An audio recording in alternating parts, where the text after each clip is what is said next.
Hey guys, M13 here. I've been wanting to review my car. Well, the problem is my car is, well, when it's clean, it's pretty reflective. So I'm like, I gotta hide my face. So I've got my mask, but I'm wearing, I got my mask on, my ninja mask. So look at how stupid my dog is. She's just running around in the middle of the road, dumb as a fuck.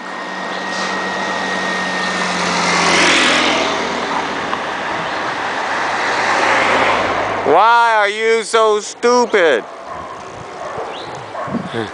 Anyways, yeah, this is my car. It's a Suzuki Swift. People have made fun of it in my other videos. I got a video where I'm talking about it, and they're like, where it gets into a crash, and I got about 100 comments that say, oh, well, luckily it wasn't a nice car, and who cares that you crashed that piece of crap.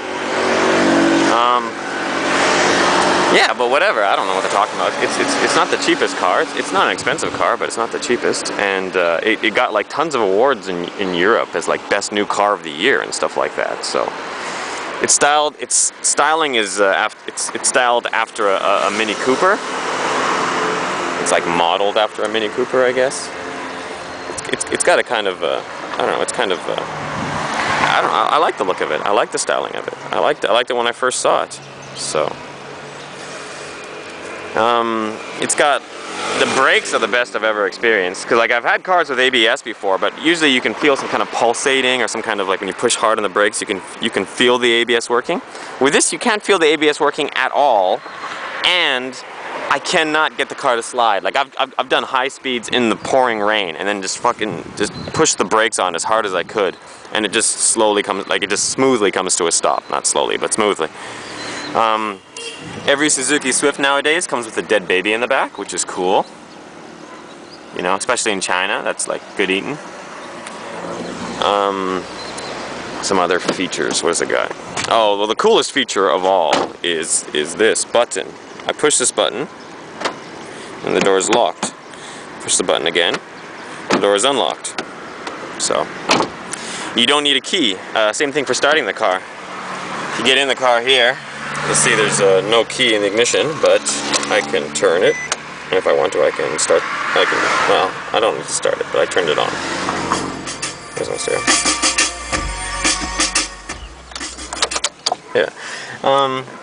Yeah, it's keyless. You got like a little remote control thing. I think it's called a fob or something. So I think that's what British people call it. It's like a little remote control unit, and you just got to have it somewhere on your body. Like if you got it in a pocket somewhere, then the car knows that you have the key on your body, and you can control the doors and start the car and stuff like that. But it's so convenient.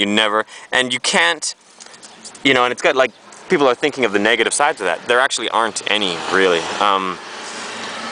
You can't, like you're thinking, oh, well, what happens if this, or what happens if somebody else opens your car when you're standing close? No, you have to be standing, you have to have the key on your body, and you have to be right. Babao, you're female. Sorry about that. She's a dyke. You gotta have the key like on your body, and you gotta be like within like a couple of feet of the car. So the only way someone could steal your car is if you were standing directly beside it, which doesn't make sense. But it's good for women and stuff too. Like, you know, like a woman late at night in a dark parking lot to some scary guy, then she like runs to her car and the guy starts walking towards her, and then she's like searching through her purse for her keys. No, with this car you don't have to search through anything. You just walk up to the car and open it because it knows you got your keys on it. And the cool thing is, like I just started the car, right? If well, I'm not gonna do it. Just take my word for it. That's my phone, one sec. What else? Shut up! It's got the flat stereo panel that you can't really steal the stereo because it's kind of like integrated into the dash, and then the stereo, you can control the stereo from the steering wheel. A lot of cars have that now, I think.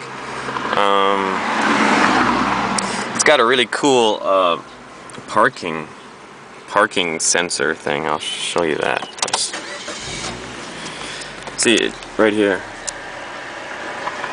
It shows your car here, and then if you come close to that's interesting. It flickers on the camera, but not in real life. If you come close to another car or something, let me try and drive here. Get the door wide open. See, I'm coming. If I get close to this car. Hello, anytime now. There we go. It'll warn, and it has different levels of warning. There's like Yeah, see there's green, it'll flash green, then flash yellow, then flash red for as you get closer and closer to it. Which of course kicks ass for like parallel parking. That guy's wondering, why is the guy in a ninja mask sitting in his car? Because I'm getting ready to kidnap your daughter, that's why. But I blew it. I was just gonna rank her into my car and you guys made a pass. But next time! She's fucking dead.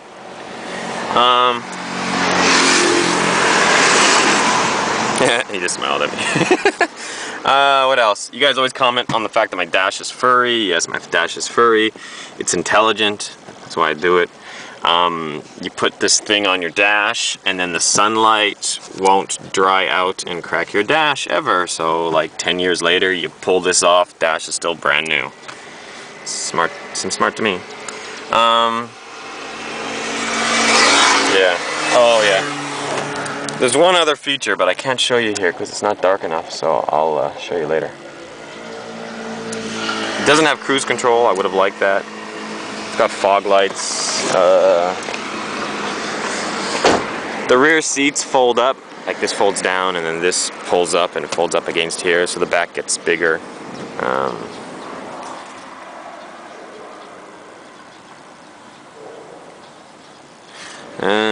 Oh yeah, then there's my mirror. I put a rear view mirror under here, so you, oh my god, it isn't dead. What the fuck? I gotta get my money back. Oh! Freaky little kid.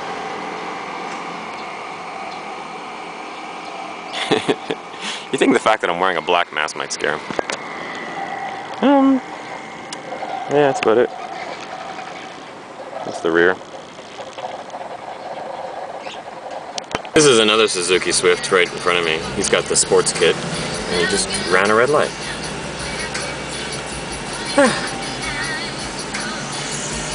Here I am trying to introduce his car, and he just runs the red light. I was still gonna kick his ass too, because like I put it into first gear. I was gonna like, you know, do the manual shifting thing to like race with him. That was my plan. Because he has the sports model Suzuki Swift. And what that is it's just cosmetic is what it is. It's just like, instead of having a single exhaust pipe, you have two, but it's a single exhaust where the pipe, like after the actual exhaust part, it just splits into two, so it's totally cosmetic only. Like, there's probably nothing that even comes out of the one exhaust. So that's the Suzuki Sport. I'm sure you could get other upgrades like turbo and all that from the factory, but in general, it's just a cosmetic upgrade. And he had it, so I wanted, and the funny thing is because you have two exhaust pipes, you would probably actually have, and like it's a bit more free flow and a little bit louder sound. But, well, I don't know, if theoretically it's a bit more free flow, he should have a little bit less torque. More horsepower, but less torque. Less torque means I should beat him off the line. So whenever I see these Suzuki Sports, with the sports upgrade, I always try to like kick their ass off the line. Plus, I also broke my car in properly, so chances are my car is quicker than any other Suzuki Swift on the road, because brand new car, brand new engine. How did I break it in? I did quarter-mile sprints for 20-30 miles straight. I used the manual, I used the shifter, and I went through the gears all the way up to red line, and then all the way up to like, I don't know, 120 or so, and then I'd use engine braking to go back down to like 10, 20, and then I'd floor it again all the way back to 120, then let it engine brake back down to 20, then floor it up to 120, and I did that for 20 miles straight, the very first time I drove the car. That is the hard break-in, and it gives more power and, debatably, more reliability. So I'm fairly confident that my Swift is quicker than other Swifts. But that's kind of like bragging that my Chihuahua is quicker than another Chihuahua. It's not really all that cool. This is kind of interesting. I just ran into a friend of mine. He also drives a Suzuki Swift, and yeah, he was driving a Swift. But he's wealthy. He's rich, and I was thinking, should I tell you why he's rich? And I'm like, no, I better not. So I talked, and he has a Mercedes. I'm not sure what kind. He has a Porsche Cayenne. It's like a Porsche SUV, which is like crazy expensive. And he has a Suzuki Swift. And recently, when I see him, he lives fairly close. He's been driving a Suzuki Swift. So It just goes to prove, you know, people are like, oh, it's a cheap car, oh, it's a shitty car. Yeah, well, my buddy's got a Porsche Cayenne, or however you say it, Porsche SUV, and a Suzuki Swift, and he still drives the Swift more than the Porsche. And I didn't ask him, but it's safe to assume that the Mercedes is a big Mercedes, the Porsche is an SUV, and the Swift is small and compact and easy to drive in the city. So chances are, if he's going somewhere in the city, he drives the Swift. And another feature of this car is, let's keep the best for last, this button. It says Swift on it. What is this button, you ask? Is it some kind of racing mode? No, much better than that.